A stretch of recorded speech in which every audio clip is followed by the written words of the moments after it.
Boa noite a todos. É para nós um verdadeiro privilégio voltarmos aqui nesta segunda para mais um estudo do Evangelho, hoje, dia 18 de setembro.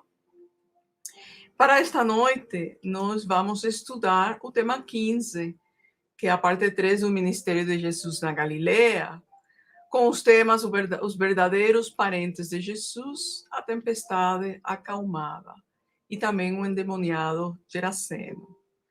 Ah, e antes de começarmos, vamos fazer essa conexão especial através da leitura, através de uma prece, para limpar o nosso ambiente, conectar a nossa mente também com os temas de hoje à noite. E para isso eu vou pedir a Lenira vir aqui para fazer a nossa leitura. Boa noite, Lenira. Boa noite a todos. Vamos fazer então, a nossa leitura, né, de harmonização. Hoje o nosso tempo é a mediunidade Jesus. Na verdade, esse texto foi tirado do livro Através do Tempo, do Chico, são diversos autores, nós estamos falando do capítulo 44, que é pelo espírito Eurípides Barçanufo, que foi tirado do Centro Espírita Casa do Cinza, em 1959, Uberaba, Minas Gerais. É um texto muito bonito. Quem hoje ironiza a mediunidade em nome do Cristo, esquece-se naturalmente de que Jesus foi quem mais a honrou neste mundo, erguendo ao mais alto nível de aprimoramento e revelação, para alicerçar a sua eterna doutrina entre os homens. É assim que começa o apostolado divino, santificando-lhe os valores na clareaudiência e na clara evidência entre Maria e Isabel, José e Zacarias, Ana e Simeão, no estabelecimento da Boa Nova. E segue adiante, enaltecendo-a na inspiração junto dos doutores do templo, exaltando-a nos fenômenos de efeitos físicos, ao transformar a água em vinho nas bodas de Caná, sublimando-a nas atividades da cura, ao transmitir passes de socorro aos cegos e paralíticos, desalentados e aflitos, reconstituindo-lhes a saúde, ilustrando-a na levitação, quando caminha sobre as águas, dignificando-a nas tarefas de desobsessão, ao instruir e consolar os desencarnados sofredores ligados aos alienados mentais que lhe surgem à frente, glorificando-a na materialização, em se transfigurando ao lado de espíritos radiantes no cimo do Tabor, e elevando-a, sempre no magnetismo sublimado, ao aliviar os enfermos com a simples presença, aí revitalizar corpos cadaverizados, ao multiplicar pães e peixes para a turba faminta, ou apaziguar as forças da natureza. E conformando o intercâmbio entre os vivos da terra e os vivos da eternidade, reaparece, ele mesmo, ante os discípulos espantados, traçando planos de redenção que culminam no dia de Pentecostes, o momento inesquecível do Evangelho, quando seus mensageiros convertem os apóstolos em médios falantes na praça pública, para estabelecimento do povo necessitado de luz. Oi? Saiu da minha telinha aqui. Como é fácil de observar, a mediunidade como recurso espiritual de sintonia não é a doutrina espírita que expressa atualmente o cristianismo redivivo, mas, sempre enobrecida pela honestidade, pela fé, pela educação e pela virtude, é o veículo respeitável da convicção da sobrevivência. Assim, pois, não nos agastemos contra aqueles que a perseguem, através do achincalhe, tristes negadores da realidade cristã, ainda mesmo quando se escondam sob os veneráveis distintivos da autoridade humana, porquanto os talentos mediunímicos estiveram incessantemente nas mãos de Jesus, o nosso divino mestre, que deve ser considerado por todos nós como sendo o excelso médium de Deus. E assim, né, amigos, elevemos nossos pensamentos a Jesus, nosso excelso médium de Deus, para agradecer por seus talentos mediúnicos, por seu amor, por seus exemplos edificantes, por sua clareza de propósito, ao nos ensinar que a verdadeira vida não é a que transcorre na terra, que somente pela caridade e amor ao próximo nos aproximemos de nosso Pai, que pelo trabalho mudaremos a nós e a humanidade, e que pela prece nos ajudamos uns aos outros. Que os espíritos superiores nos auxiliem no firme propósito de nos transformarmos em homens de bem. Que a luz do bem, do amor universal, toque em nossos corações, ilumine nossos pensamentos, direcione nossas palavras e fortaleçam nossas ações no bem de todos. Que diante da dor, das dificuldades e fragilidades, possamos nos mover de compaixão, socorrendo, auxiliando e servindo aos nossos irmãos. Que nunca nos esqueçamos de repartir o pão com os menos favorecidos, de oferecer nosso humilde conhecimento para os menos esclarecidos, de compartilhar em todos os ambientes nossa alegria de viver em sintonia com a lei divina. Benfeitores amigos, ilumine e inspire nosso irmão Max, que conduzirá nossos pensamentos no aprendizado edificador do tema de hoje. Assim, é com alegria e bom ânimo que pedimos permissão para iniciarmos o estudo de hoje. Que assim seja. Que assim seja, graças a Deus. Belíssima leitura, muito linda. Com certeza estamos agora mais conectados para o estudo depois desta prece. Muito obrigada, Lenira. E vamos dar um oi para as pessoas que já estão conectadas. Josemar, de Mangaratiba, Rio de Janeiro. Marilu, de São João de Boa Vista. A Márcia, Marlene, de Rio de Janeiro. Glauce, também de Rio de Janeiro.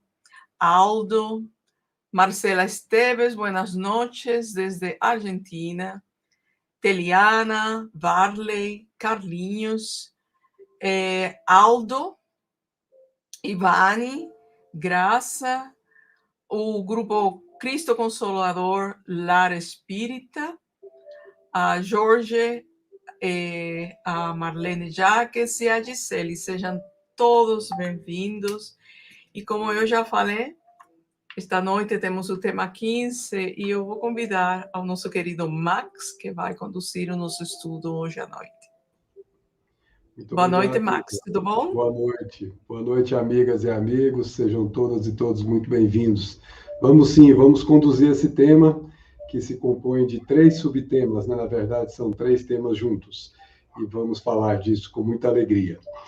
Vamos pedir ao nosso amigo Robson para que nos ajude colocando o slide, Robson, que aí nos facilitará a orientação. Muito obrigado. Então, aqui nós temos, né, Gisela, o tema 15, que você já anunciou, que são os verdadeiros parentes de Jesus, que é o tema principal, mas tem também a tempestade acalmada e tem também o endemoniado de Gerezareno, que nós vamos tratar. Lembrando que esses assuntos, eles já foram abordados nos módulos anteriores, nos evangelistas Mateus e Marcos, né? Nós tivemos já a oportunidade de tratar, por exemplo, tempestade acalmada, nós vimos no capítulo, no tema 40 do Evangelho de Mateus. Enfim, nós convidamos as amigas e os amigos que possam consultar os 2 evangelistas, a fim de que esse tema seja melhor aí esclarecido, porque cada evangelista trata de uma maneira, e aqui no nosso estudo nós vamos colocando vamos dizer assim, os conteúdos mais harmonizados com cada evangelista. Mas, para ficar rico, somemos todos os evangelistas que são sinóticos, né? E nós vamos conseguir ter uma visão completa dos estudos já feitos até aqui, que é uma bênção termos esse acesso nos dias de hoje. Lembramos que esses programas estão gravados, né? Então todos podem ser acessados a qualquer momento e podem ser utilizados para estudo. Então, posto isso, vamos em frente. Existem, nesse caso, 3 episódios que nós aqui estamos chamando de desafiantes, porque eles chocam, de uma maneira ou de outra, os padrões estabelecidos à época. Com o nosso estudioso Kenner, no seu comentário histórico-cultural da Bíblia, ele diz sobre o primeiro choque: pensar nas pessoas da mesma religião como irmãos e irmãs era normal. Respeitar os mais velhos como se fossem pai ou mãe, também, naquele contexto daquela época. No entanto, alerta ele, permitir que as relações com as pessoas que não eram do mesmo sangue fossem mais importantes que as da própria família, era uma ideia que soaria culturalmente ofensiva. É claro que Jesus não quis ofender, é claro que Jesus quis chamar a atenção para aquilo que é a realidade essencial que nós vamos tratar. Mãe e pai, irmão e irmã, como sabemos, existem de duas naturezas. Aqueles que são de sangue, como disse o nosso querido Kern, ou aqueles que são em espírito. E Jesus estava se referindo ao segundo. De novo, se analisarmos o Evangelho à luz daquilo que se chama letra, nós vamos matá-lo. Mas se examinarmos o Evangelho à luz daquilo que nós chamamos de espírito, de essência, nós vamos vivificá-lo, que é o que nós estamos fazendo no nosso estudo aqui. Outro choque, diz ele, algumas histórias antigas, que eram mitológicas, narravam os feitos de personagens capazes de dominar até mesmo as forças da natureza. Mas Kenner diz assim, eles eram quase sempre deuses. Ele coloca em itálico aqui para chamar a atenção a esses deuses. Ou mais raramente, heróis do passado distante. Então nós vamos encontrar isso nas culturas ancestrais. Na tradição judaica, quem dominava os ventos e o mar, eles admitiam que era o próprio Deus. Então não eram deuses, era Deus mesmo com D maiúsculo. Embora alguns homens santos tivessem fama de ser capazes de persuadir Deus a enviar chuva. Portanto, a surpresa dos discípulos diante do poder de Jesus é fácil de entender. Claro, é a primeira vez que nós vemos o que parece ser um ser humano fazendo um ato que era considerado irreal. Vamos avançar. Outro choque, portanto, desafiante para o estudo. A força que o endemoniado demonstra é equivalente ao que consta em relatos de possessão espiritual em diferentes culturas atuais. Ou seja, a força sobre-humana, eles eram impressionantes. Romper cadeias era coisa que esse homem endemoniado, que nós sabemos que estava sob processo de obsessão, ele fazia. Então, tudo isso chocava. E é por isso que os textos são desafiantes. Daí porque nós vamos trabalhá-los, cada um ao seu tempo, para que possamos compreendê-los, usando sempre a razão. Nós não podemos perder isso de vista. Tem que ter sempre lógica nos nossos raciocínios, lógica nos nossos pensamentos, nas nossas construções interpretativas. Mas não só a lógica. Nós precisamos ter o entendimento, mas esse entendimento precisa ser meditado sempre. O que isso quer significar para mim? O que isso quer significar para a coletividade humana? O que esse evento, ou esse fato, ou essa lição de Jesus quis dizer-nos? Mesmo que eu tenha entendido do ponto de vista racional, eu preciso meditar, eu preciso fazer com que isso seja lógico, mas acima de lógico, precisa ser algo que faça sentido. Faça sentido. E aí eu começo a sentir. E aí eu começo a comunicar aquilo que eu entendi com aquilo que eu senti. Quando eu faço isso, quando qualquer pessoa faz isso, ela consegue um produto extremamente poderoso em suas mãos, que é a fé, a certeza. Ele não tem mais dúvidas, ele sente o que sabe. E sentindo o que sabe, ele faz, sem titubeios. Daí porque nós vamos aprender que a última etapa dessa criatura que conseguiu esse estágio é viver o Evangelho de Jesus, tal como ele nos legou. É isso que nós estamos tentando fazer ao longo de todos esses temas que nós temos continuadamente trazido aqui às segundas-feiras. Fazer com que nós compreendamos, que nós meditemos, que nós sintamos e, sobretudo, que possamos viver esse Evangelho de uma vez por todas. Bom, lá, vamos ao texto do Evangelho do primeiro tema. Sua mãe e seus irmãos chegaram até ele, mas não podiam abordá-lo por causa da multidão. Avisaram-no, então, tua mãe e teus irmãos estão lá fora, querendo te ver. Mas ele respondeu, minha mãe e meus irmãos são aqueles que ouvem a palavra de Deus e a põem em prática. Ora, aqui a gente percebe realmente que parece ser algo chocante, né? E algo até, vamos dizer assim, insensível. Mas não, quem lê pela letra vai fazer esse comentário. quem lê pelo espírito da letra vai entender que Jesus estava se referindo à fraternidade universal, onde somos todos irmãos quando fazemos a vontade de Deus, quando praticamos o seu evangelho em toda a sua essência. Mas o primeiro ponto que nós vamos chamar a atenção, como dissemos, já abordamos outros vieses nos outros capítulos, como falamos de Mateus, capítulo 40 do nosso livro 2, a gente tratou disso com outra abordagem. Hoje nós vamos tratar com uma abordagem que lá não foi observada. A pergunta é, Jesus teve ou não teve irmãos? Porque essa era uma questão, e é ainda uma questão, que traz muita discussão e muitas vezes improfícuas. Mas, de qualquer forma, o tema está em evidência e nós precisamos tratá-lo. Algumas considerações nós podemos fazer, não nos prendamos a elas, mas precisamos fazer para que não passamos sem a necessária análise do que aqui está exposto neste excerto. Ora, o texto traz a questão controversa debatida entre católicos e protestantes. Jesus teve irmãos? É a pergunta. A Igreja Católica defende a tese de que Maria era virgem antes e após o nascimento de Jesus. Então, essa tese anula por completo a possibilidade de Jesus ter tido irmãos posteriores a ele. E, obviamente, anula completamente a tese de Jesus ter tido irmão antes dele. Então, obviamente, Jesus seria o filho unigênito e não o primogênito. Vamos, então, observar a Igreja Reformada não apoiando essa realidade, ou essa possibilidade trazida pela Igreja Católica. Bem, é uma discussão entre as duas escolas religiosas.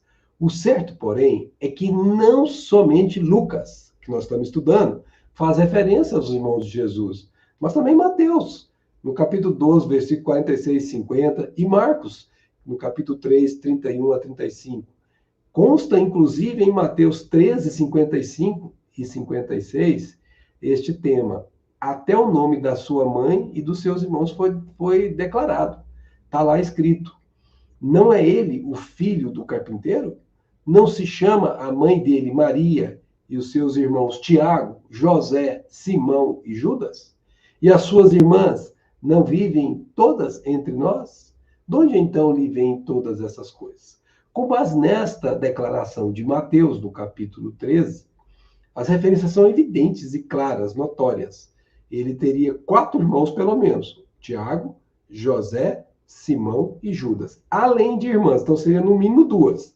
Que estariam aí compondo, no mínimo, um colégio familiar de 6 pessoas, além de Jesus, fazendo 7. Segundo a anotação trazida por Mateus. Mas, vamos prosseguir. A suposição de que Jesus tivesse irmãos fora anteriormente sugerida pelo próprio Lucas, quando, ao registrar o nascimento do Cristo, nós vimos isso nos temas iniciais, o evangelista insere a palavra primogênito, não unigênito, que seria o filho único. Primogênito no seguinte texto evangélico. Também José subiu da cidade de Nazaré, na Galileia, para a Judéia, a cidade de Davi, chamada Belém, por ser da casa e da família de Davi, para se inscrever com Maria, desposada por ele, que estava grávida. Enquanto lá estavam, completaram-se os dias para o parto, e ela deu à luz a seu filho primogênito, envolveu-o com faixas e reclinou-o numa manjedoura, porque não havia um lugar para eles na sala. Lembra que era o recenseamento que César houvera determinado que se fizesse naquela região, e nós conhecemos isso à saciedade. Então, aqui nós estamos claramente ouvindo o nosso querido Lucas dizendo que não existia nenhum irmão de Jesus antes dele, porque ele é o primogênito, é o primeiro. Então, além da declaração de Mateus, que existiam outros 4 e mais, no mínimo 2 irmãs, no mínimo 2, uma mais, ela falou irmãs, então nós teríamos aqui claramente, além dele, viriam uma prole posterior. Então, nós vamos avançando.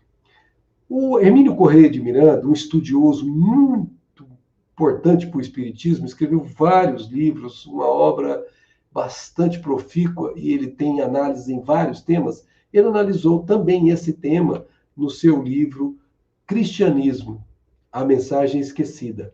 E lá no capítulo 3, ele faz um arrazoado bastante prudente. Ele diz assim: a despeito dos esforços da tradição ortodoxa, prevalece Hoje, a convicção de que Jesus teve mesmo irmãos e irmãs, um dos poucos aspectos da sua vida, aliás, sobre a qual a evidência é relativamente abundante e conclusiva em face do pouco que se sabe da sua biografia pessoal. Então, a despeito da tradição ortodoxa, é aqui que nós vimos lá atrás. Católica e protestante têm seus pontos de vista. Católica não admite absolutamente no seu processo de enxergar as coisas que a Virgem tivesse outros filhos.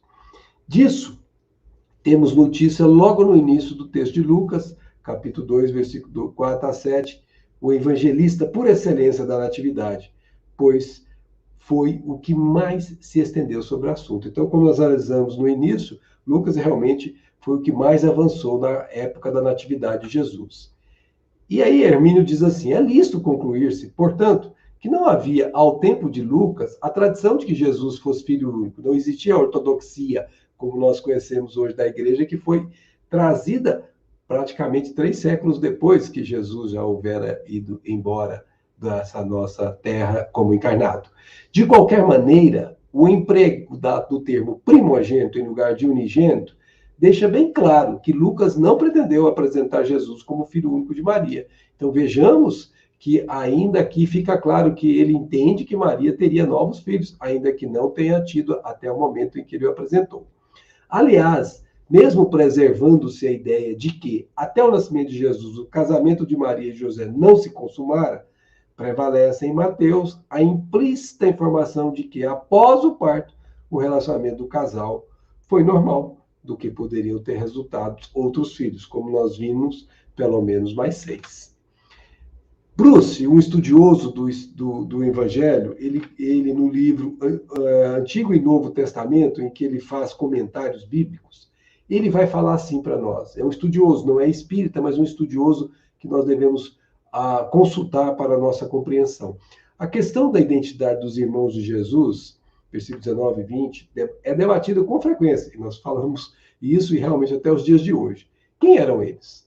Teólogos, católicos, romanos? No seu desejo de salvaguardar a doutrina não bíblica da virgindade perpétua de Maria, ou os consideram ou filhos de um casamento anterior de José, ou primos de Jesus. Mas parece não haver razão para não interpretar estas palavras no seu sentido natural, como o fez Tertuliano, um dos pais da igreja, e assim admitir que foram filhos que nasceram mais tarde a José e Maria. Veja, gente, há uma certa, vamos dizer assim, um certo direcionamento no entendimento de que sim, Jesus teve irmãos. Mas aí você me pergunta, mas Max, você trouxe aí 3 posições, análise bacana, entendi, são dados dos próprios evangelistas, mas e o Espiritismo? O que o Espiritismo diz? Como é que eu, espírita, devo lidar com esse assunto? E o Espiritismo é muito claro, gente, nesse como em muitos outros assuntos que são objetos de debate. O Espiritismo considera o assunto como secundário ou periférico. Por quê? Porque a orientação espírita sempre procura focar os ensinos de Jesus e não essas situações que são periféricas, que não são relevantes para a compreensão da boa nova, para a compreensão do que é essencial. Lembra quando Kardec escreveu o livro Evangelho segundo o Espiritismo? Ele tomou o cuidado, logo no seu começo, de dizer que o Evangelho de Jesus foi estudado sobre vários aspectos. Ele coloca 5 aspectos. Como ele coloca lá, por exemplo, vou falar todos aqui para não perder tempo. Ele coloca, por exemplo, os dogmas que a igreja tomou como base, enfim. Mas ele falou que tem um desses aspectos que é comum a todas as igrejas, a todos os estudos, a todas as escolas religiosas, que é o aspecto moral. É esse ponto, pessoal, que nós aqui na doutrina espírita estamos buscando. Nosso foco aqui não é saber se teve ou não teve, se quanto teve, se tinha quantos anos. Isso não é relevante. Ainda que possa ser feito, ninguém está impedindo de se fazer. Mas atemo-nos, vamos nos ater ao que é essencial, até que no tempo certo essas informações sejam límpidas e claras, e aí possamos olhar apenas para o nosso prazer de trazer um conhecimento adicional, mas que não fará diferença na nossa compreensão para que sigamos o Evangelho de Jesus. Feito isso, e nós pedimos, de novo, a abordagem no capítulo de Lucas foi essa, mas você tem abordagens em outros aspectos lá nos capítulos de Mateus, que nós nos referimos agora há pouco.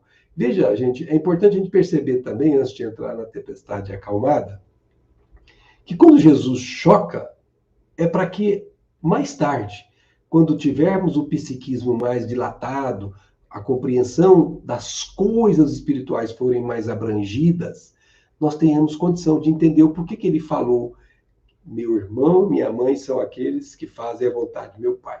Ora, esses são os que entram no reino dos céus. E os que entram no reino dos céus são os que compõem a fraternidade universal, em que todos se amam como irmãos, independentemente das suas histórias pregressas nas experiências da carne.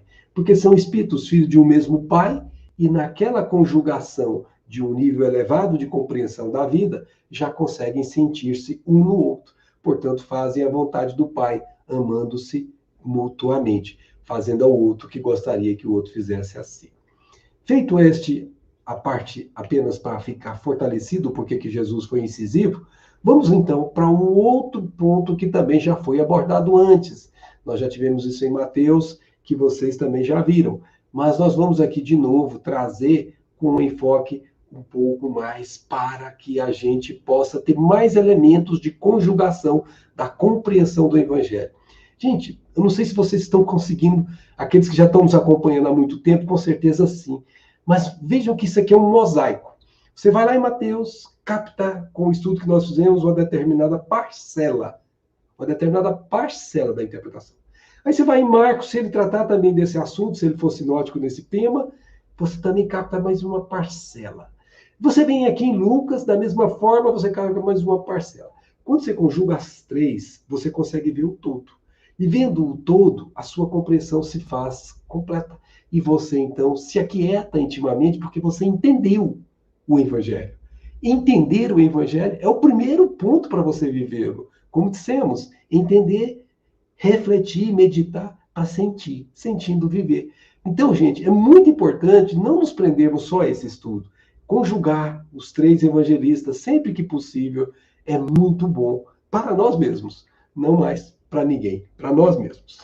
Bom, o texto evangélico nós trouxemos na íntegra para nós termos aqui claramente o que se passou naquela época e que diz o evangelista Lucas. Certo dia, Jesus subiu a um barco com os discípulos e disse-lhes: passemos à outra margem do lago. Só para lembrar, a outra margem do lago vai mais ou menos 12 quilômetros de comprimento, viu, gente? E fizeram-se ao largo. Enquanto navegavam, ele adormeceu. Desabou então uma tempestade de vento no lago.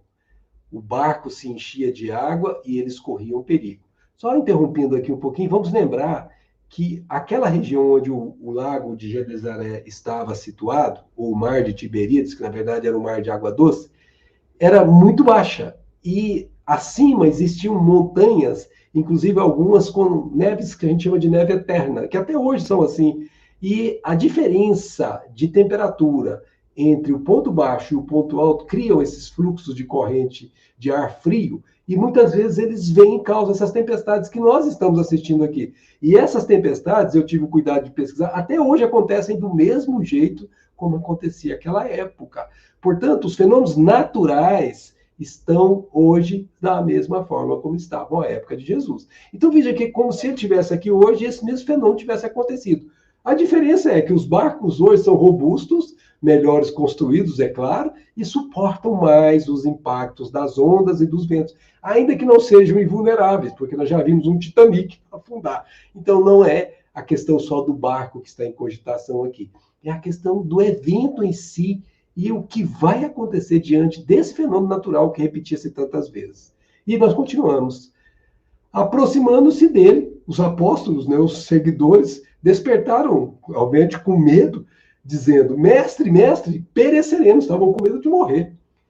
O mestre, porém, levantando-se, imagina Jesus levantando com calma, tranquilo, conjurou, ou seja, raiou, né, brigou severamente com o vento, deu uma bronca no vento, podemos dizer assim, para ficar mais inteligível, e o tumulto das ondas. Então, ô vento, ô onda, faz favor aí, quieta, fica quietinho no seu canto.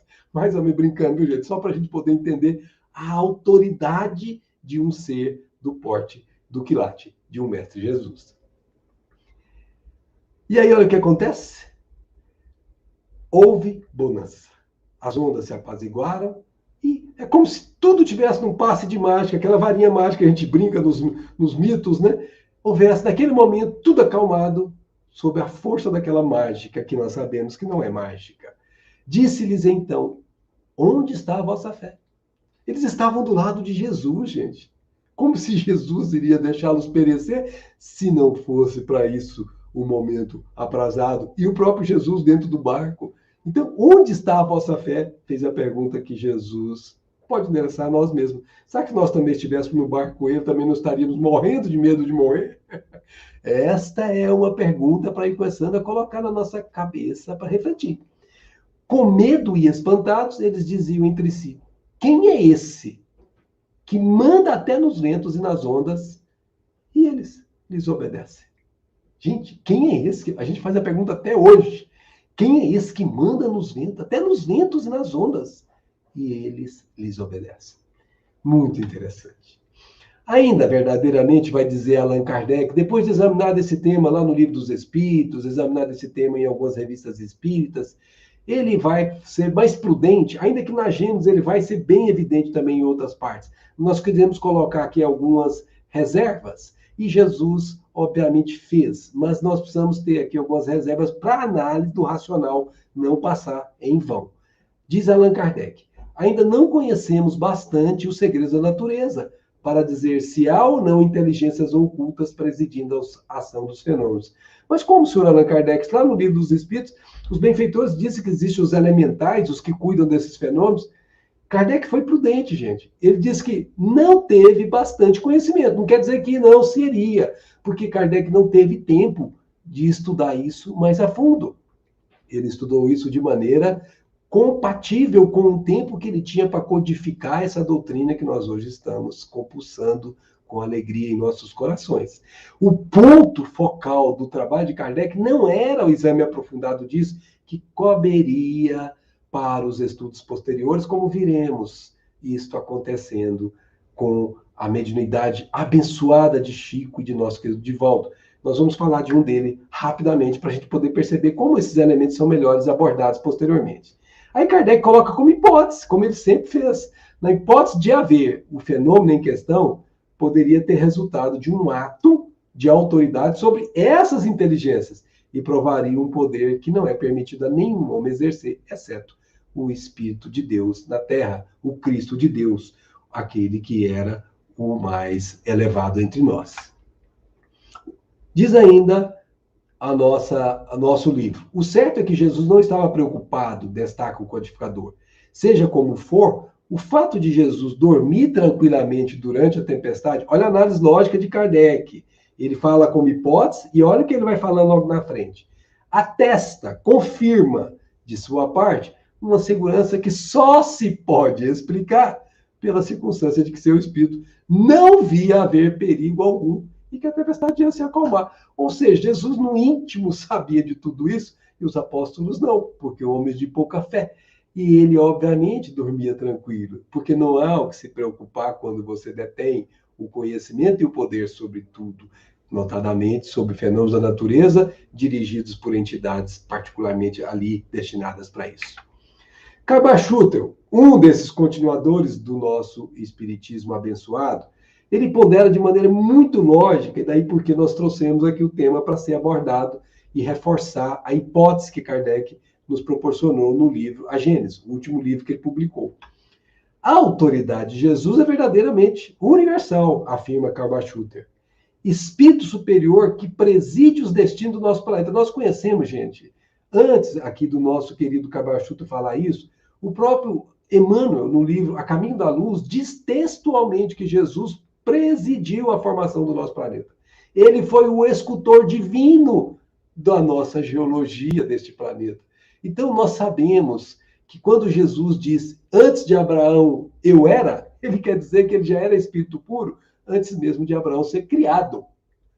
Ou seja, Abraão, o pai da raça, respeitadíssimo pela raça dos hebreus, ele não existia antes que Jesus já fosse espírito puro. Foi Emmanuel que nos revelou isso.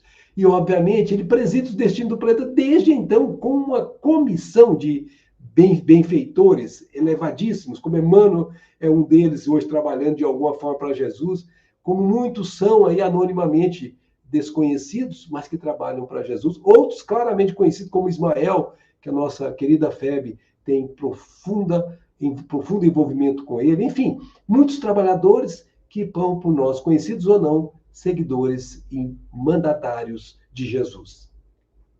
Disse ainda Karl Schutter, conhece-lhe a natureza do planeta, bem como a atmosfera que o circunscreve, assim como os espíritos que atuam nos elementos. Jesus é sabedor, portanto, de que todos os fenômenos sísmicos e atmosféricos são dirigidos por seres inteligentes encarregados das manifestações da natureza. Atenção, gente, cuidado.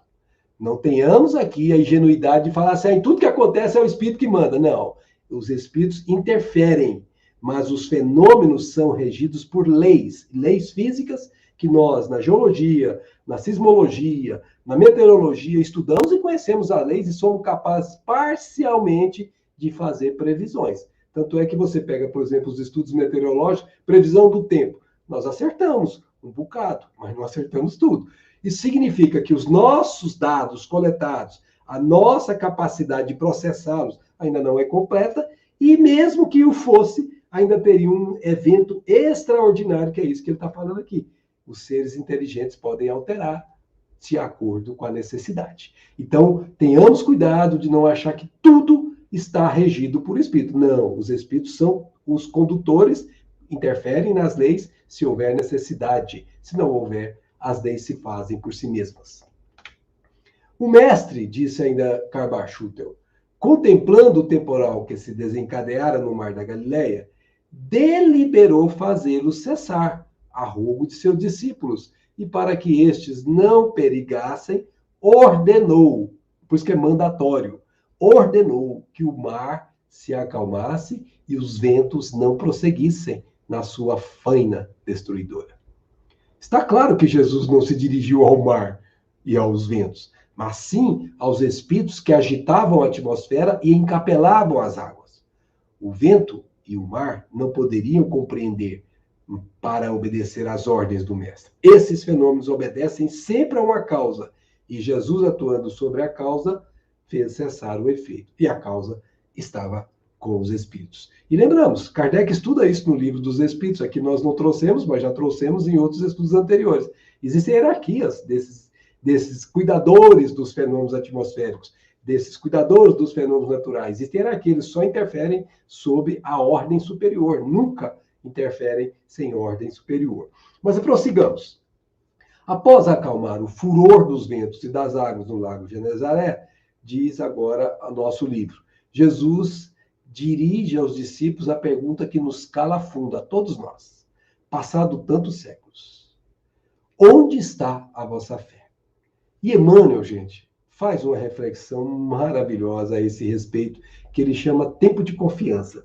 Você que está aqui conosco estudando, minha amiga e meu amigo, você que está aqui estudando conosco, você já está nesse tempo de confiança. Porque nós já temos elementos que permitem a nossa razão sancionar, chancelar a certeza.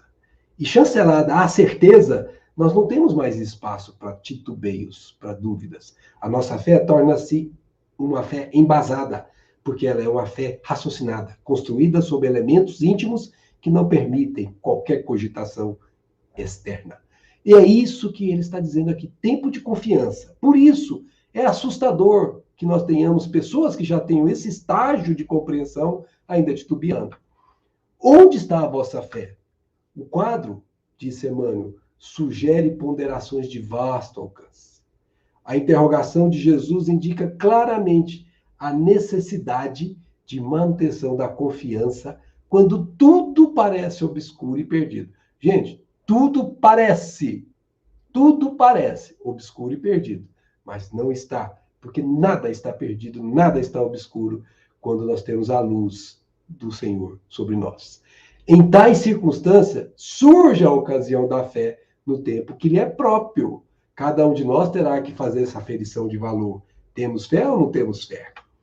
Na atualidade dolorosa, ele está falando de, provavelmente, a década de 50, década de 40, que corresponde à década do ano 2023 do mesmo jeito hoje. Atualidade dolorosa. Inúmeros companheiros invocam, chamam a cooperação direta do Cristo. Rogam através de preces, encarecem a Jesus. E o socorro vem sempre, afirma Emmanuel, porque é infinita a misericórdia celestial, é infinita. A misericórdia é sobreposta à justiça. A misericórdia vem sempre junto para que a justiça seja abrandada quando nós solicitamos isso com o coração verdadeiramente sentido e com o nosso propósito de nos melhorarmos. Mas, vencida a dificuldade, disse Emmanuel, espere em negação. Passou aquele problema que você está atravessando, minha amiga e meu amigo. Vai te perguntar a sua consciência, que é onde fala a voz dele. Onde está a nossa fé? E outros obstáculos sobrevirão, porque você não para de evoluir, você não para de ser testado, você não para de ser colocado em processos de aferição de valores. Até que o discípulo aprenda a dominar-se, olha só a expressão, dominar-se, não é dominar o mundo, não é dominar o outro, não é dominar essa ou aquela atividade, é dominar-se intimamente, ter império sobre si mesmo. A educar-se, a saber compreender o evangelho, o educandário superior, e a vencer serenamente com as lições recebidas. Então, cada obstáculo desse, e que a fé é testada, são lições que nós recebemos para provarmos. Amélia Rodrigues fará uma reflexão que é extremamente importante que nós tenhamos atenção sobre ela. Ela diz assim: recordando a tempestade do mar da Galileia, merece que examinemos o mar de nossa alma. Então, ela está transportando numa figura, né? Está fazendo uma figura comparativa. E a tormenta das paixões que nos açoitam com frequência inesperada, intempestivamente, vem de solavancos, vem de supetão, vem a socapa.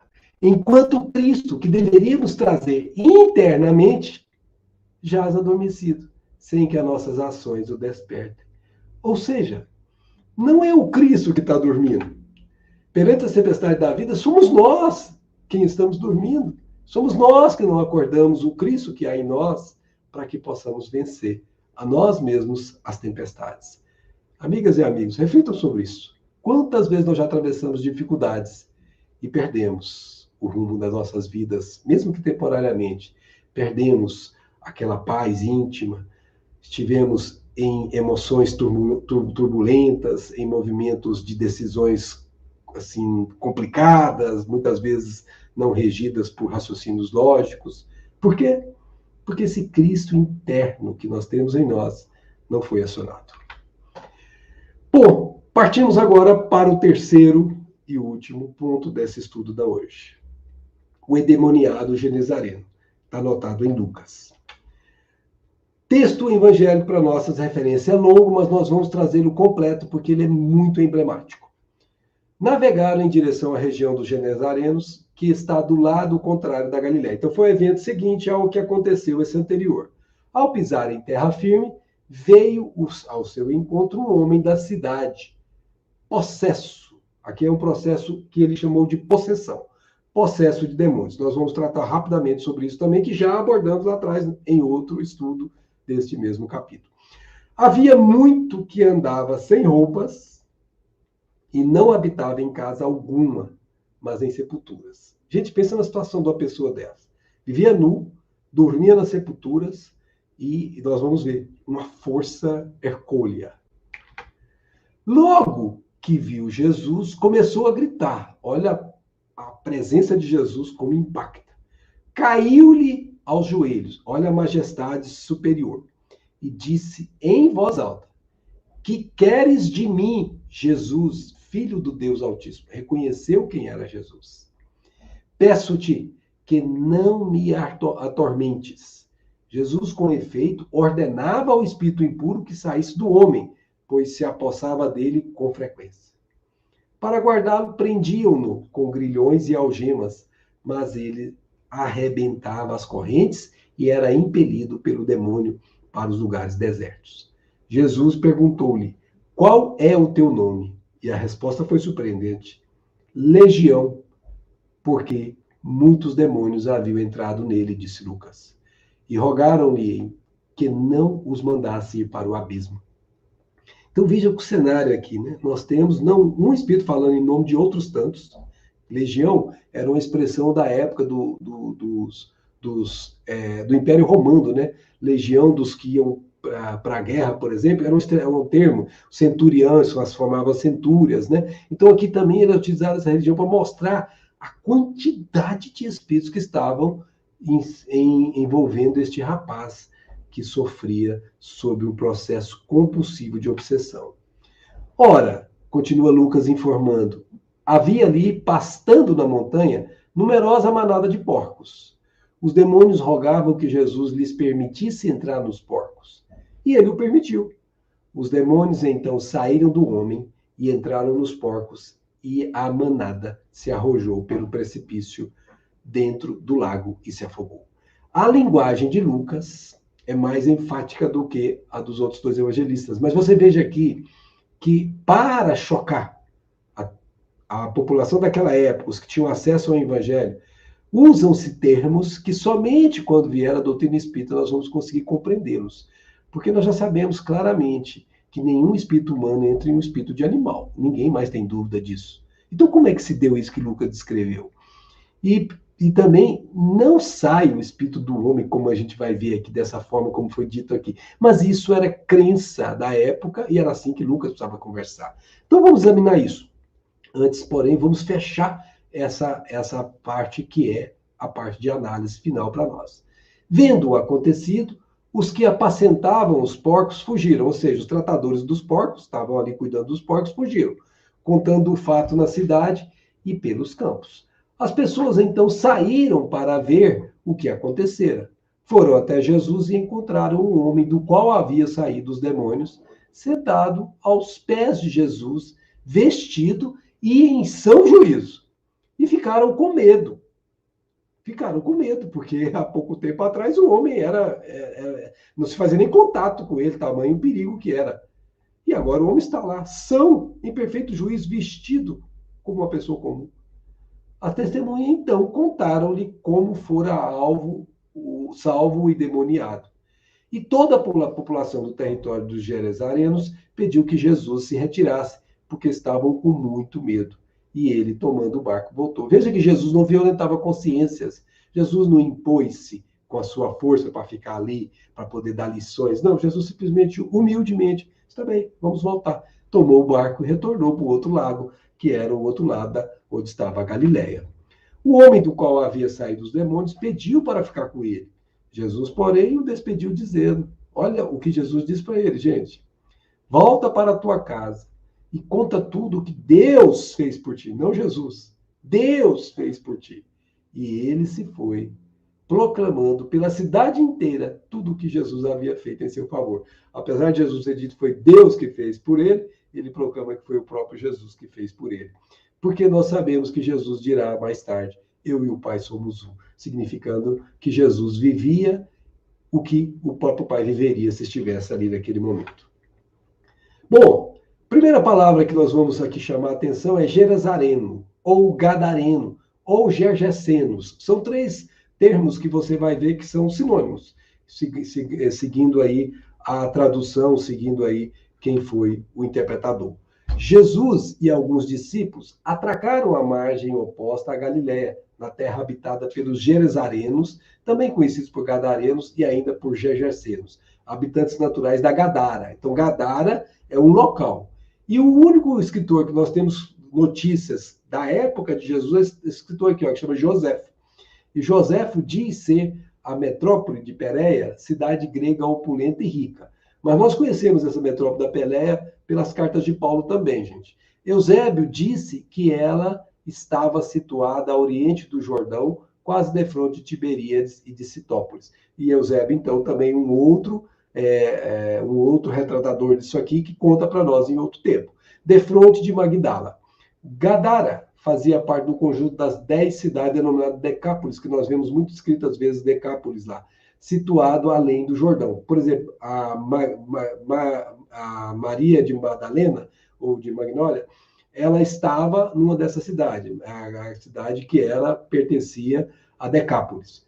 e eram habitadas por gregos, onde desenvolviam um intenso comércio, sobretudo entre Damasco e a Arábia.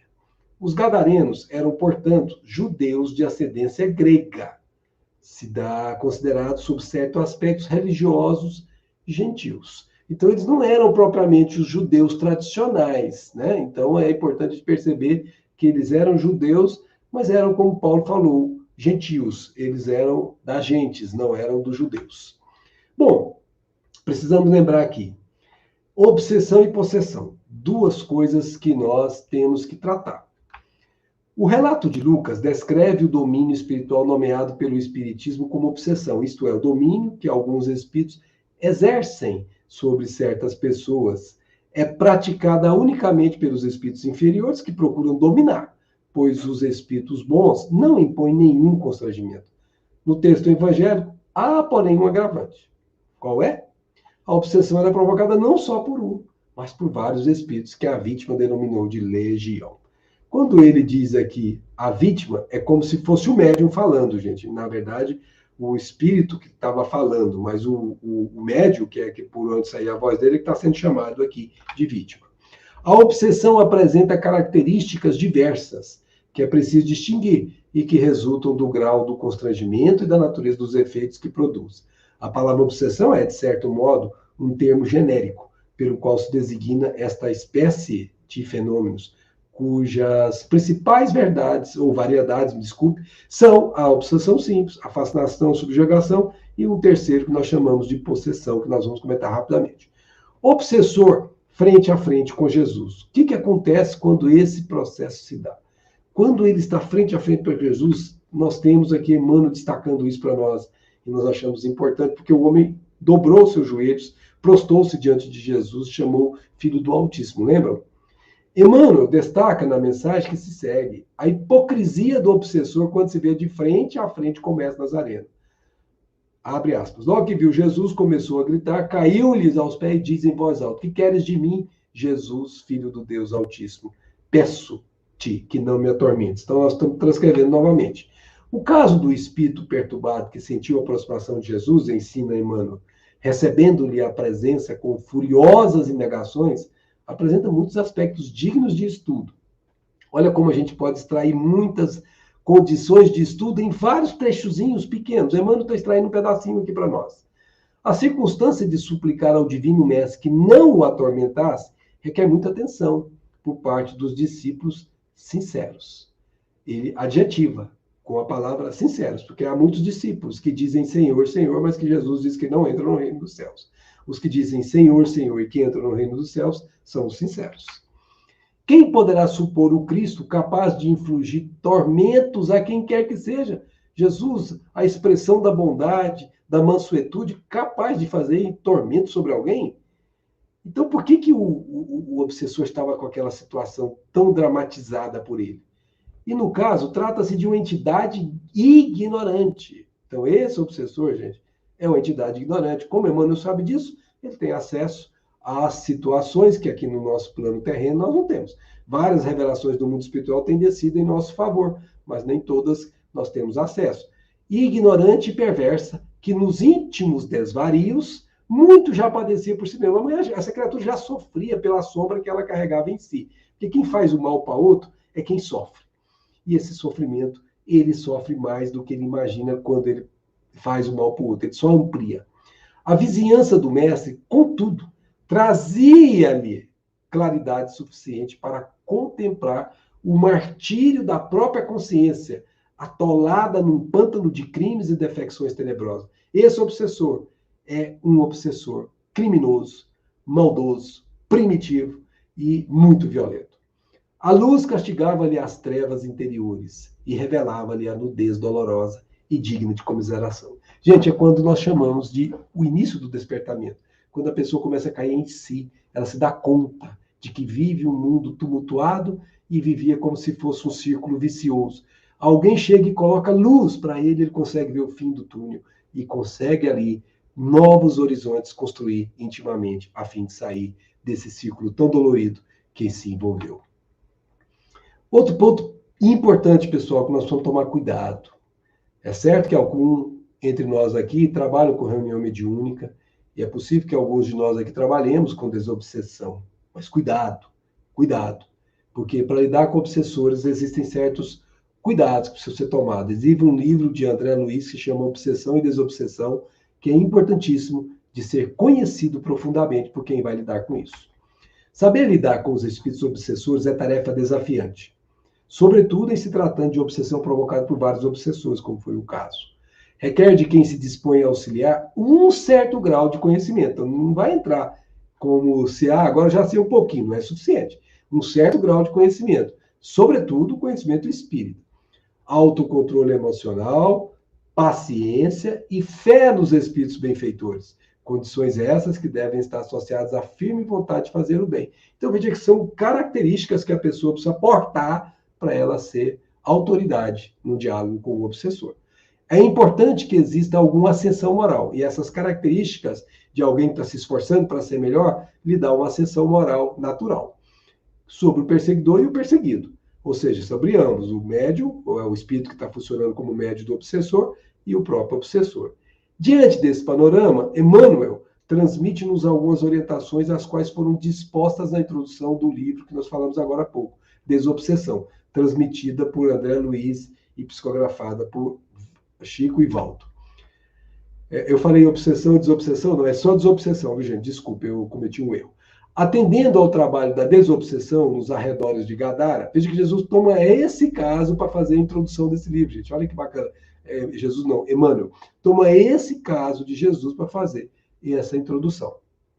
Vemos Jesus a conversar fraternalmente com o obsesso, que ele era apresentado ao mesmo tempo que se fazia ouvido pelos desencarnados infelizes. Importante verificar que, ante a interrogativa do mestre a perguntar ali o nome, o médium, consciente da pressão que sofria por parte das inteligências conturbadas e errantes, informa chamar-se Legião. E o evangelista acrescenta, esse evangelista que nós estamos falando aqui é o Lucas, que o obsidiado assim procedia porque tinha entrado nele muitos demônios. Emmanuel coloca isso em itálico, gente, não é por acaso. Sabemos hoje, com Allan Kardec, conforme palavras textuais do codificador da doutrina espírita, no item 6 do capítulo 12, veja que o próprio Emmanuel se apoia fundamentalmente na codificação doutrinária, na codificação espírita. Ele não tergiversa absolutamente nada, ele não sai 1 milímetro sequer da codificação e faz questão de citar o que você tem acesso no seu livro que você porta em casa. Amai os vossos inimigos, de Evangelho segundo o Espiritismo, que esses demônios mais não são de que as almas dos homens perversos que ainda se não despojaram dos instintos materiais. Trouxe as palavras do próprio Allan Kardec aqui para a introdução dele. No episódio, observamos o Cristo entendendo-se de maneira simultânea com o médium e com as entidades comunicantes, como falamos. Falava ao mesmo tempo com a vítima e com o obsessor, na benemérita empresa do esclarecimento coletivo. Então, ele fazia uma palavra que atingia não só o próprio médium, como também os espíritos que o envolviam nesse processo obsessivo. E aí que vem a lição, ensinando-nos que a desobsessão não é caça a fenômenos. Nós não estamos preocupados com fenômenos. Nós estamos preocupados com o trabalho paciente do amor conjugado ao conhecimento. Veja que ele colocou em primeiro lugar o amor. O amor conjugado ao conhecimento. Não basta saber, você precisa sentir o que sabe. Quando você sente o que sabe, você começa a amar. E quando você começa a amar, você começa a fazer com o coração guiado pela razão subjacente e não mais proeminente. E do raciocínio associado à fé, como ele agora enseja nesse comentário. Seja no caso de mera influenciação ou nas ocorrências de possessão profunda, que não é o caso explícito aqui, a mente medianímica permanece jugulada por pensamentos estranhos a ela mesma, em processos de hipnose de que apenas gradativamente se liberará. O processo desobsessivo é lento e gradual e às vezes não se faz numa só encarnação.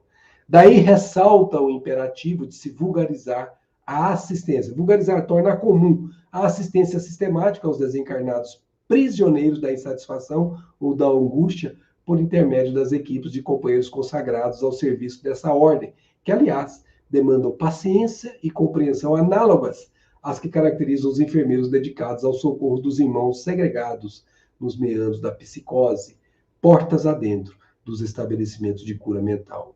Ou seja, esse livro, gente, estava inaugurando um novo passo na doutrina espírita, que é saber lidar com esses irmãos de maneira amorosa, de maneira a auxiliá-los, a ambos, ao obsesso e ao que sofre, ao que está provocando a obsessão e ao que sofre a obsessão. Possessão profunda foi a expressão que ele usou. Então vamos só lembrar rapidamente aqui, para fecharmos, que a possessão é sempre temporária, nos ensina Allan Kardec, e intermitente. Porque um espírito desencarnado não pode tomar definitivamente o lugar de um espírito encarnado, considerando-se que a união molecular do perispírito e do corpo só se pode operar no momento da concepção. Então não há alguém que tomou o corpo do outro e ficou dono deles. Não é verdade. Ele fica, pode até sim, como usaram a expressão os evangelistas, entrou nele. E sim, ele acoplou-se do ponto de vista de estar sob o domínio daquele corpo. Diz o próprio Kardec, de posse momentânea por possessão do corpo, do encarnado, o espírito se serve dele como se fosse dele mesmo o corpo, como se fosse o próprio corpo. Fala pela sua boca, vê pelos seus olhos, opera com seus braços, conforme eu faria se estivesse. Isso é diferente, por exemplo, de uma passividade psicofônica, que não é ele tomando o corpo, como a gente fala normalmente, muitas pessoas falam, houve ali aquele processo de tomar possessão completa. Não, esse é um processo em que ele não está usando mente a mente, ele tomou o corpo. E essa possessão, ela não é só para o lado ruim, ela pode ser para o lado bom quando o médium consente que ela seja. Para que vocês possam ter um pouco mais de conhecimento sobre isso, nós remetemos aqui ao capítulo 14, que é o estudo dos fluidos, o item 47, em que Allan Kardec trata isso bastante aprofundadamente, gente. Agora tem uma outra coisa que nós já chamamos a atenção antes. Entrar em porcos? Peraí, Lucas, dá licença, mas como é que é isso? Entrar em porcos?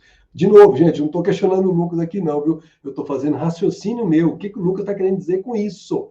Eu ainda não consegui captar o que o Lucas está dizendo. Então eu estou fazendo o meu raciocínio tomar parte da minha interpretação, para que eu não seja fanatizado.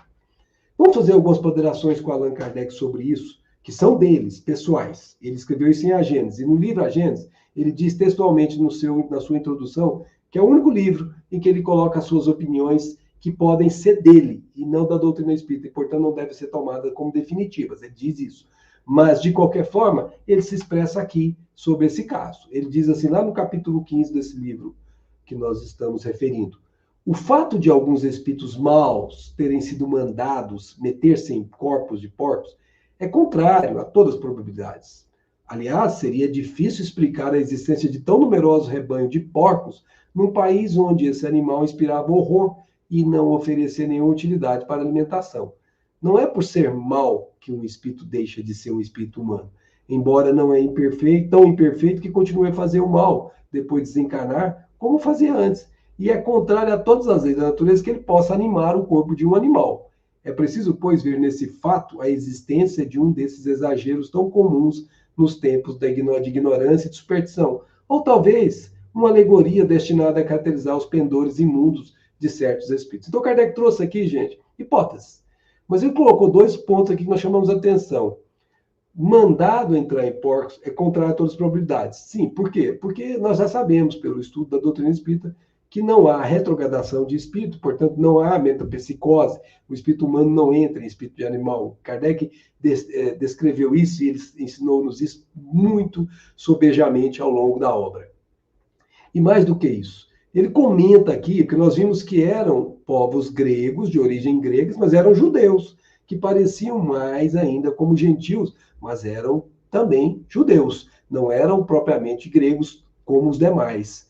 Então, os gregos não têm problema com porcos, mas os judeus têm. Eles têm asco, eles têm verdadeira oposição aos porcos. Para eles, o porco é o animal mais baixo da escala, e quando você chama uma pessoa de porco, você está colocando numa situação extremamente degradante.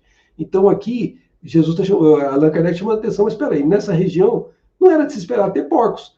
Mas também é uma hipótese que Allan Kardec está trazendo, porque pode ser que essa região onde nós estávamos seja dominada por gregos e não especificamente apenas por hebreus ou judeus que tenham aí conhecimento dessa lei entre eles. E mais do que isso, nós temos que colocar aqui também um ponto-chave. Não entre em porcos, mas admitindo que os porcos estivessem lá realmente, e que esses porcos realmente foram lançados para manada, como manada para um despenhadeiro, que nós estávamos diante do lago ali, né, gente? Jesus tinha acabado de sair do barco e tinha chegado na outra margem. Ora, se isso aconteceu, é possível que os espíritos tenham sim assustado os porcos. E se isso aconteceu, porque nós conhecemos vários casos de cavalos que estacam, cachorros que rosnam e você não está vendo nada. Ele está. Ele está vendo o espírito ali na frente dele, e se o espírito for assustador, ele também coloca-se na posição defensiva. Então pode também ter acontecido isso, nós não sabemos. De novo, isso é importante? É como no caso dos filhos de João, de Maria e José, os irmãos de Jesus. Não nos é muito importante confirmar isso ou não confirmar. Bom, gente, chegamos ao termo. A reflexão final para nós hoje é essa. Fizemos tudo isso, já tivemos várias assistências ao longo de nossos evos nesta encarnação e ao longo de várias encarnações desse Senhor Jesus que aí se está. E Ele está te chamando para refletir sobre cada vez que Ele te livrou de um problema. Volta para a tua casa e conta tudo o que Deus fez por ti. Será que depois que você sofreu o processo de ajuda, você não se fecha em si por orgulho e não conta para ninguém que isso foi operado em você de forma alheia à sua vontade e à vontade do mundo? Será que a gente não se fecha em nós e volta a viver do mesmo jeito que vivia antes, como se nada tivesse acontecido? Minha amiga e meu amigo, vamos refletir, porque é provável que nós tenhamos feito isso muitas vezes em nossas encarnações pretéritas. Muita paz a todos, muita paz a todas, e ficamos à disposição para as nossas conversas habituais. Muito obrigada, Max. Um excelente estudo.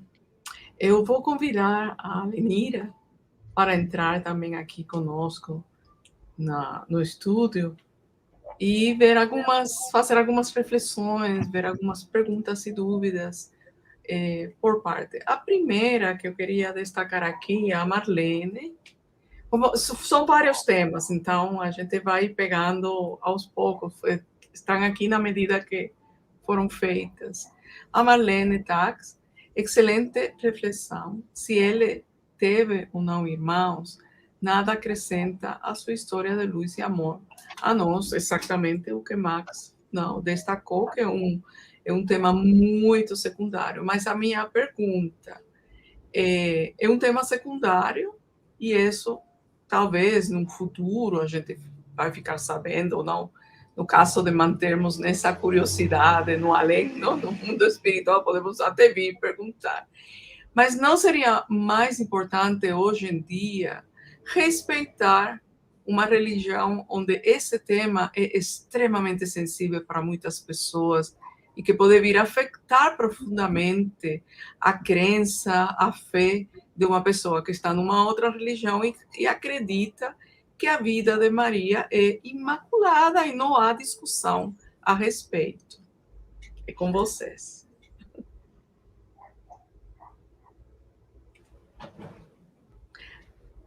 Lenira, estás com o microfone fechado. Ainda? Vamos ver. Coisas técnicas. Funciona. Agora. Acho que ele está funcionando agora? Agora sim.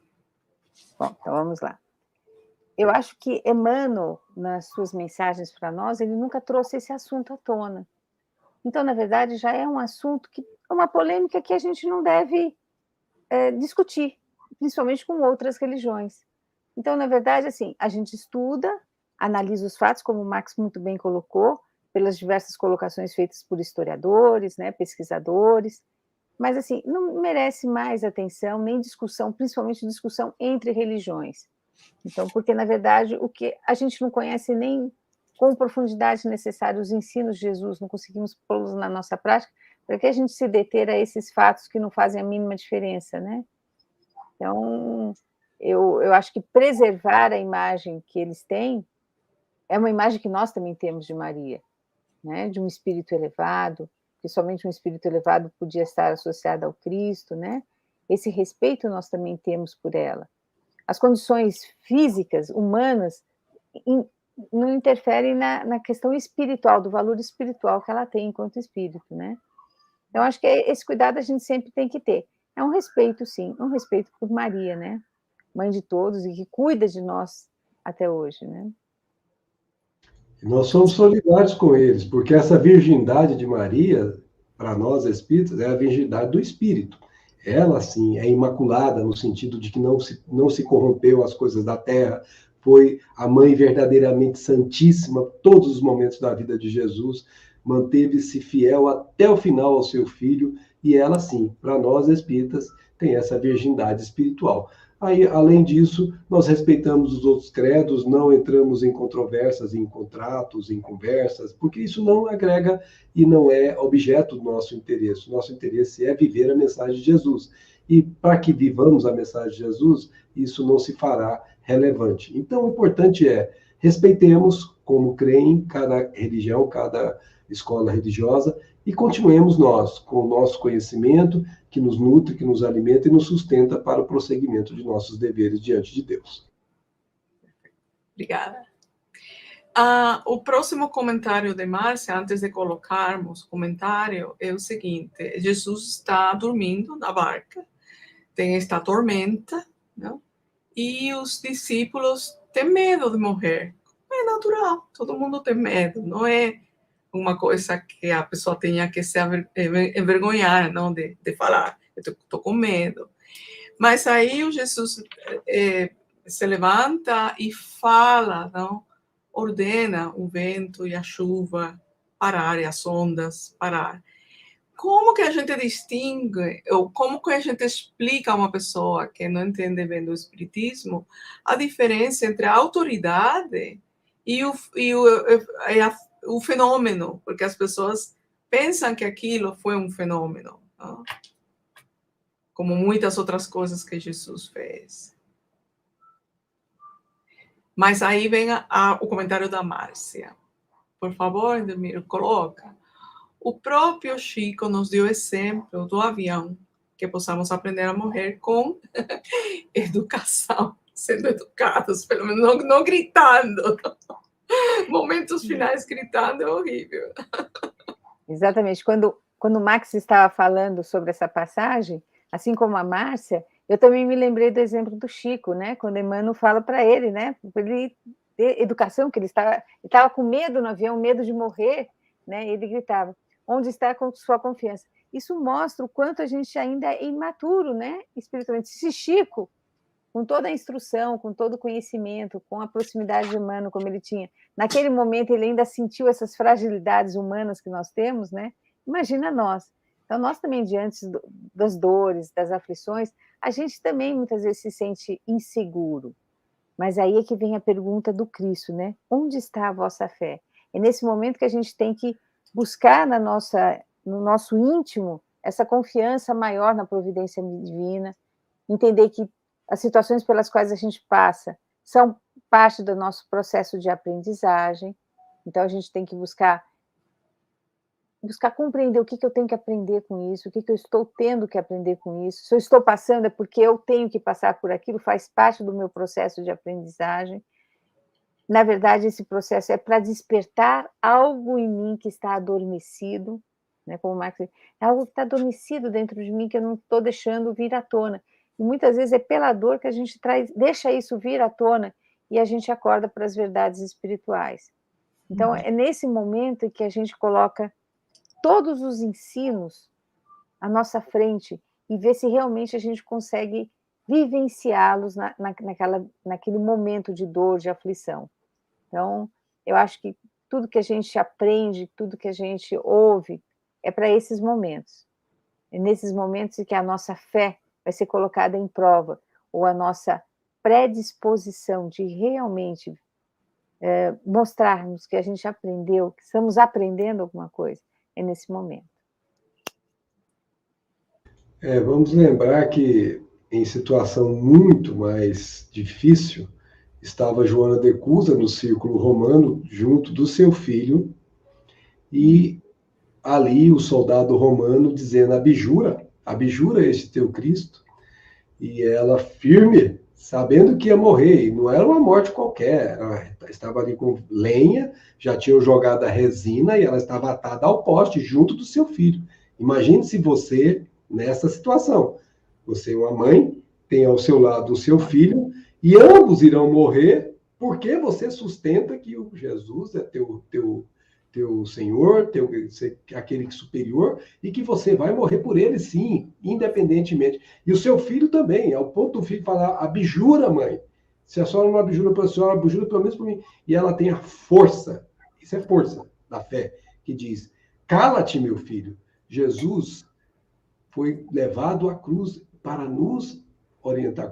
Nós aqui que não somos nada, não temos que falar absolutamente nada. E tem uma passagem impressionante, porque o soldado ainda vira-se para ela e pergunta, esse seu Cristo não te ensinou mais nada? Sim, ele ensinou a te amar. Então, até na hora da morte, essa criatura superior, em termos de fé, ela foi capaz de viver Jesus intensamente.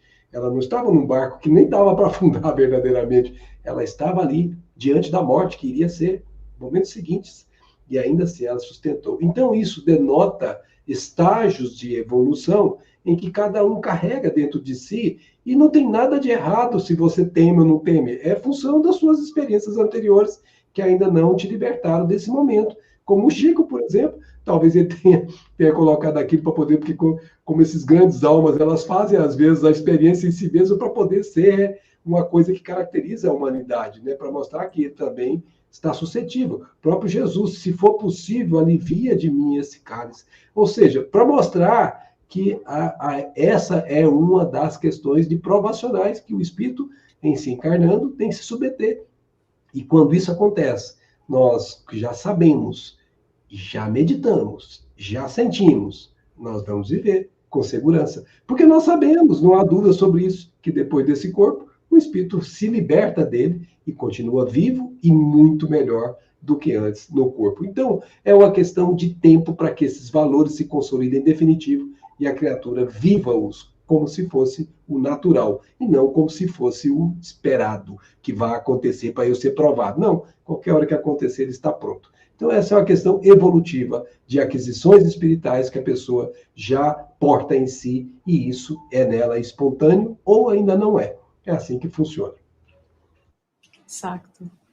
E falando da fé, a Gisele, ela comenta, Max, como é difícil mantermos fé nas ondas difíceis das nossas vidas. Né? Todo mundo, verdade. A vida não é fácil, não.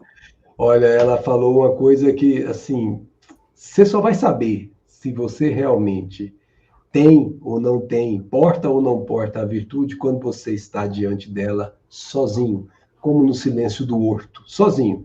Nem Jesus dá uma lição tão grande ali que nem os apóstolos conseguiram velar com ele, dormiram. É a hora que nós vamos passar sozinhos, mas os sozinhos é entre aspas, porque ele estava pai, conversando com o pai, ainda que transpirando sangue, sofrendo antecipadamente um processo que ele sabia de antemão que seria dolorosíssimo, porque ele experimentaria as mesmas dores que qualquer ser humano experimentou. E, no entanto, ele se manteve firme, porque sabe que a vontade do Pai deve imperar sobre a vontade da criatura. E aqui é importante a colocação dela, porque nenhuma dor, nenhum constrangimento que venha de forma impositiva nesses momentos tão duros da nossa vida, eles vêm porque o Pai é caprichoso e quer ver a gente sofrer. O Pai quer fazer a gente aprender às custas daquilo que se chama apanhar da vida. Não, não. Aquele é um processo educativo, é um processo correcional. Nós estamos fazendo uma correção de desvios do nosso íntimo diante das leis de Deus. E toda correção, ela é um processo educador. E aí é que nós temos que ter a entrega, aceitar claramente que se está acontecendo comigo, se o Pai é verdadeiramente meu Pai e Ele me ama, é porque tem uma razão. E essa razão é a razão que eu preciso e ninguém mais. Então, o que nós devemos pedir para Ele nessa hora? Com quantos movimentos doloridos e os temores que nos alcançam nesses momentos que são cruciantes. Pai, dá-me forças para suportar a prova de que eu preciso passar. Isto feito, você não sabe como, mas parece que descem como se fossem algumas forças externas que você começa a ficar tranquilo, você se acalma e você consegue passar por aquilo, porque você sabe que aquilo passa, que chegará ao termo no momento aprazado. E você, então, sai daquela experiência crescido, robustecido na sua fé, na sua força, na sua espiritualização. Então, minha amiga, meu amigo que nos ouve, tenha muito cuidado, porque toda aquela doença que nos constrange, ao invés de ser um movimento de malsinação em que nós queríamos afastá-la, não é que nós desejamos, não é isso, pelo amor de Deus, não me entendam assim. É que se ela vier, é porque ela é necessária. Que nós tenhamos a força e a vontade e a coragem moral de pedir ao Pai para que suportemos ela com a galhardia moral que se espera de nós. Aí, então, ela terá sido efetiva em nosso processo de reajustamento com as leis divinas. É isso. Precisamos ter força e coragem. Sozinhos não conseguimos. Não conseguimos. Precisamos de lembrar Jesus. Vinde a mim, vós que estáis aflitos e sobrecarregados. Eu vos aliviarei. Ele promete. E toda promessa de Jesus, acredite, como Emmanuel disse, ele atende. Porque a misericórdia de Deus é suprema. Mas logo depois ele te pergunta, onde está a vossa fé? É isso, gente, que a gente precisa colocar no campo do raciocínio, sem as pieguices daquelas coisas fanatizadas. Não, raciocínio. Realmente, por que eu não tive fé se eu sei de tudo isso? Por que eu não suportei isso de maneira honrada intimamente? Não para os outros verem, mas para mim mesmo saber que eu tenho fé absoluta, que Deus sabe o que está fazendo e Ele não vai me deixar só aqui de modo algum. Então, quando eu sei disso, faço isso, eu provei, eu aferi o valor. É isso. É isso mesmo. Menira, quer comentar? Não, é exatamente isso que o Marx falou, quer dizer, são desvios seculares que a gente tem, né? Então a gente sabe que essas provas, esses momentos, eles são necessários para nós. Nós, muitas vezes, que escolhemos passar por determinadas situações como uma forma da gente vivenciar essa fé, vivenciar esse talento de resignação, de mansidão, de entendimento, de saber se a gente consegue, nesse momento, voltar o nosso pensamento para Deus, para Jesus. Aprendemos a pedir ajuda também, né? Pedir consolo, pedir essa força íntima, né? Porque isso é um ato de humildade da nossa parte também. Entender que nós somos aprendizes e que a gente está aprendendo a suportar essas dores, né? A suportar esses momentos e, principalmente, eu acho, buscar aprender com esse momento, para que a gente não precise vivenciar mais esse momento de dor, né? Essa angústia, essa fragilidade que está em nós. Muito bem. A Gisele também pergunta, Max, podemos chamá-los de espíritos? Seria bom colocar aqui a pergunta. Aí. Max, podemos chamá-los de espíritos elementares? Eu acredito que são os espíritos obsessores do endemoniado, não? Eu estou entendendo que ela está falando daqueles espíritos dos fenômenos da natureza. É isso que eu estou entendendo. Ok. Desculpe, não tinha entendido. Deve ser isso. Se não for, ela me corrija aí na sequência, por favor. Sim, eles são chamados de elementais, como a gente usa essa expressão. Eu até prometi contar ao longo da exposição, mas eu me empolguei e acabei esquecendo. Lá no livro Nosso Lar, lá no capítulo 50, o último, você vai se lembrar que André Luiz estava na casa, a sua antiga casa, que agora era a casa do seu sucessor, que era o esposo segundo da sua antiga esposa. E ele estava, pelo que a gente depreende da descrição dele mesmo, com tuberculose ou algo parecido. E André Luiz se compadece dele depois que entendeu a função dele naquela casa, o quanto ele era importante para a sua ex-esposa, e encarece numa prece a Narcisa, aquela enfermeira bondosa que com ele muito tempo ficou, para que ela ajudasse ele nesse processo. E Narcisa, pouco mais de 20 minutos, conforme ele descreve, aparece do lado dele. Ou seja, ele manda uma mensagem, um WhatsApp, minha filha, vem logo, eu estou aqui esperando, mas a mensagem vai pela mente. E ela chega em 20 minutos. E sabe o que ela faz? Ela fala assim, nós precisamos ajudá-los. E aí vai atrás de irmãos, que ela chama de entidades elementais, que cuidam dos assuntos vinculados à natureza. E aí ela pede para que sejam extraídas essências do eucalipto e da mangueira, essas duas árvores que inclusive não são brasileiras. O eucalipto é australiano e a mangueira é indiana. Todas as duas nós trouxemos, são árvores exóticas que estão aqui no Brasil. E elas foram entidades estas que prepararam as essências e eles passaram a noite toda inoculando através das vias aéreas e através dos poros do corpo, fazendo um trabalho de recuperação. E esse trabalho de recuperação deu vida ao rapaz, ao senhor, que no dia seguinte amanheceu praticamente são. E quem foi que ajudou? Foi essas entidades elementais. Então, como dissemos, Kardec colocou como hipótese no início, mas essas entidades realmente existem e André Luiz as provou logo no seu primeiro livro como sendo a realidade factual que ele viveu pessoalmente junto de Narcisa, que tinha contato com eles. Veja que Narcisa era uma enfermeira, mas que tinha acesso a eles. E é provável que alguns de nós possamos ter acesso a eles também durante o sono, ou estivemos e durante o período desencarnado, enfim, cada um conforme as suas atribuições no mundo espiritual. Mas, de qualquer forma, as entidades existem, não tenhamos dúvidas. Elas são chamadas, assim, de elementais. Muito bem, obrigada. Próximo comentário, este comentário é da Marlene. Com certeza, acreditar sem ser crédulo. A doutrina é coerente acreditar de acordo com a fé raciocinada.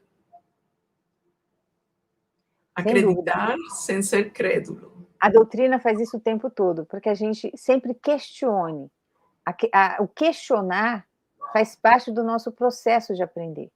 Quando a gente começa a ter perguntas, significa que aquilo está mexendo internamente com a gente. Sim. A gente só tem perguntas quando aquilo está mexendo com a gente, está nos incomodando de alguma forma, ou está nos despertando para verdades que a gente ainda não...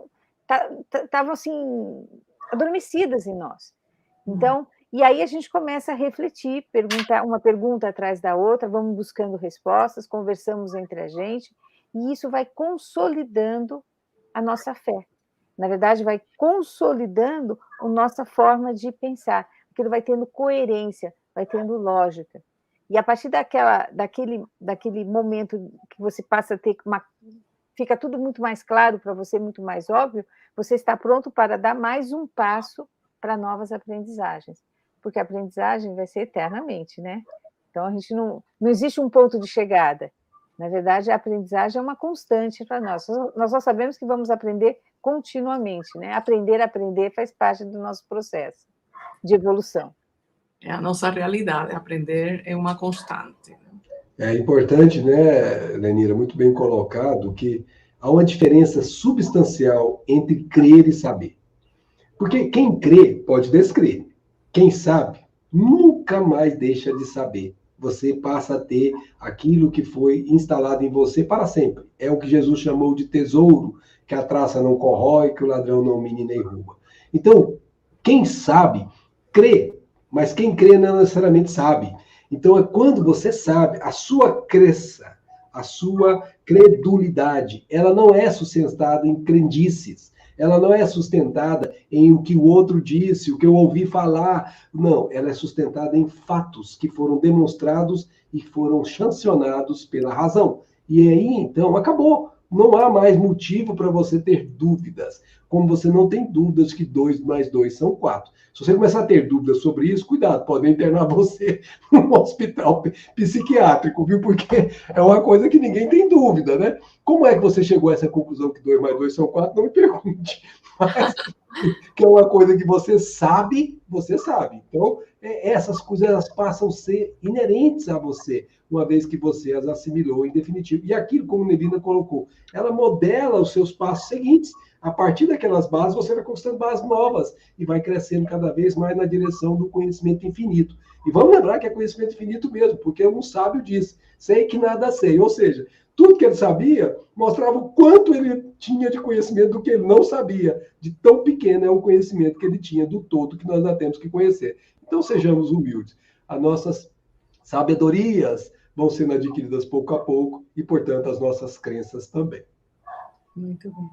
Nós temos os últimos 2 comentários. Pelo avançado da hora, eu queria só ler rapidamente.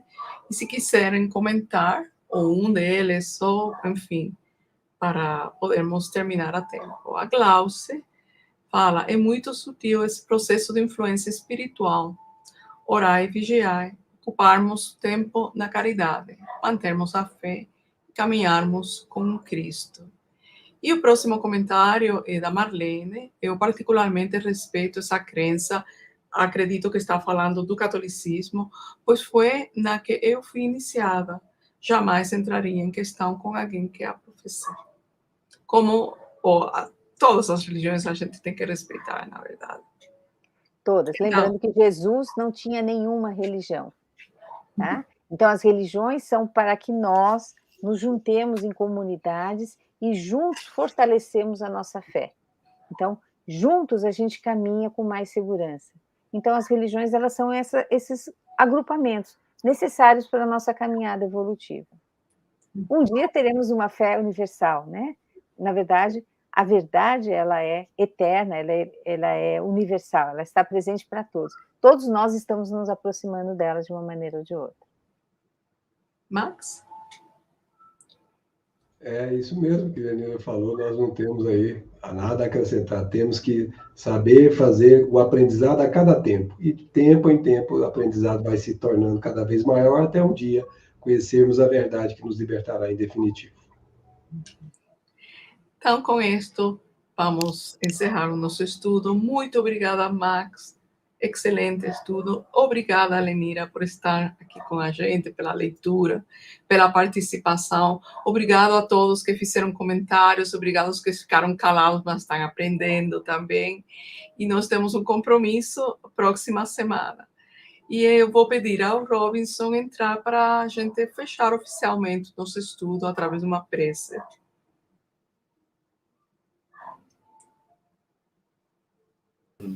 Nesse momento, boa noite, Zela, Max, né, Lenira. Vamos então, né, seguir para esse momento final, onde faremos a prece.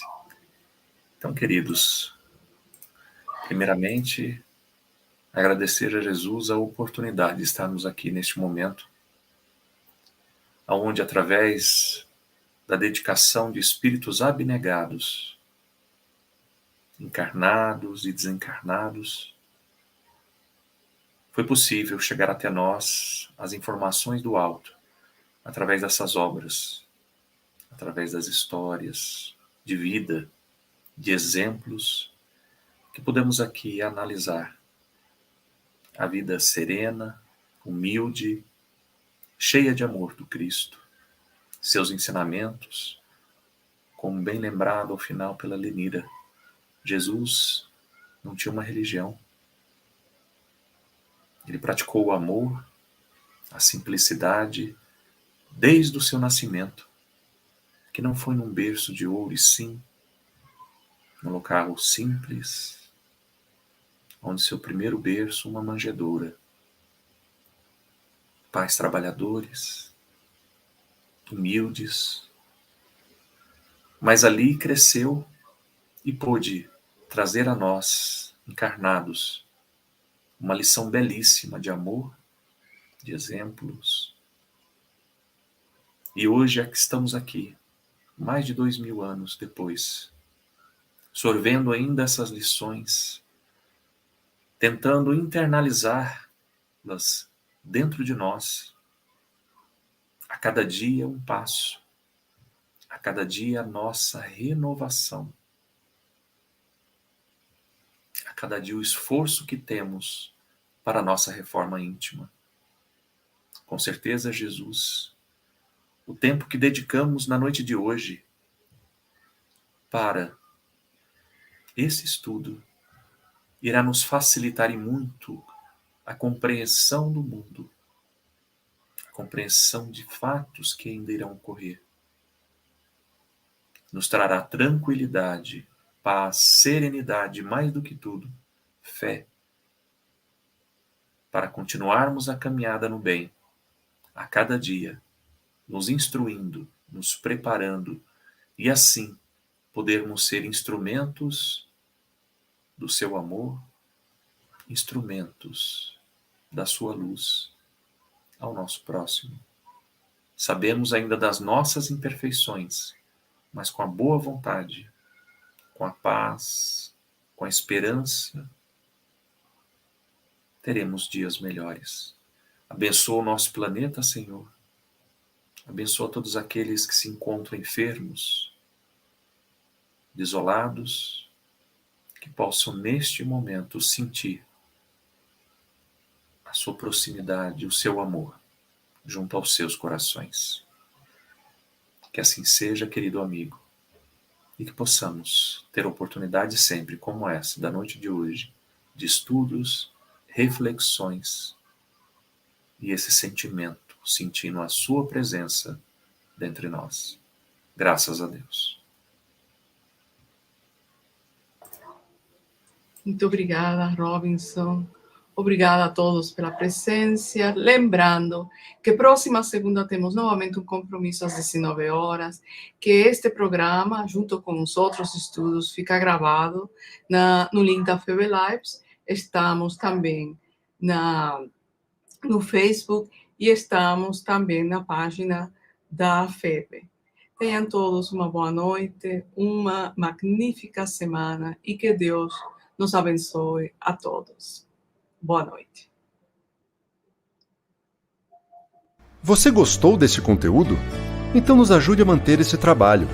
Todos os dias, nossa equipe profissional trabalha incansavelmente para que você tenha acesso a este e outros mais de 4.000 vídeos produzidos por nós da FEB TV. Somos comunicólogos, produtores, roteiristas, diretores de fotografia, cinegrafistas, editores, designers, programadores, técnicos de áudio, cenógrafos. E juntos fazemos da FEB TV uma companheira diária das suas e das nossas vidas. Por meio da infraestrutura e das produções da FEB TV, pudemos criar a FEB Lives e a FEB Podcasts, disponíveis em diversas plataformas de streaming e sites exclusivos, com conteúdos únicos, pensados para você assistir e ouvir no trabalho, na academia, no carro, em todos os momentos.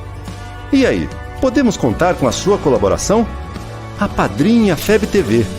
Acesse www.febtv.com.br e faça parte dessa rede de investidores do bem.